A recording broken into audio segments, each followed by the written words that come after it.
बातमी आहे मुंबईतून। मुंबईच्या मालाड पूर्वेतील पीएपी प्रकल्प पुन्हा एकदा चर्चेत आला। मुंबई महानगरपालिकेकडून विकासाला क्रेडिट नोट आणि टीडीआर देण्यात आला, मात्र अद्याप विकासकाने प्रकल्पाचा प्लॅन सादर केलेला नाहीये असा आरोप विरोधकांनी केलाय। तर विरोधकांच्या आरोपात तथ्य असल्याचं मान्य करण्यात चौकशी पूर्ण होईपर्यंत महानगरपालिका या प्रकरणात कोणतीही कारवाई करणार नाहीये असे निर्देश राज्यमंत्री माधुरी मिसाळ यांनी दिलेत।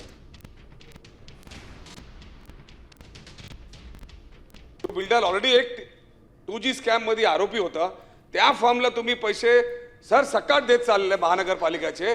तर माझा स्पेसिफिक प्रश्न आहे की आपण हे पैसे जेव्हा दिलं तर आपण जे आहेत ते एन्व्हायरमेंट अँड फॉरेस्ट क्लायमेटची NOC याच्यात आलेली आहे का? आपण जेव्हा हे पैसे दिले तर आपण यांचा प्लॅन अप्रूव्ह करून घेतले का?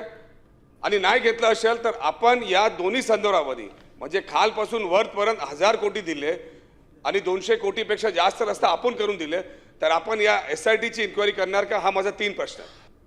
ही बाब नजरेस आली अध्यक्ष महोदय की आपण शासनाने त्यांना TDR पण दिलाय, आपण त्यांना क्रेडिट नोट पण दिली अध्यक्ष महोदय, पण अजूनही ह्या डेव्हलपरनी त्या जागेवरचा प्लॅन पण सबमिट केलेला नाही अध्यक्ष महोदय। ही वस्तुस्थिती आहे अध्यक्ष महोदय। आपण ACSच्या ह्याच्यामध्ये ही चौकशी अध्यक्ष महोदय करू, जसं आता योगेशजींनी पण सुचवलं। तर ह्याच्या संबंधी जे पण आहे महानगरपालिका ह्या प्रकरणामध्ये कुठल्याही पुढची कारवाई करणार नाही जोपर्यंत ACSचा रिपोर्ट येणार नाही अध्यक्ष।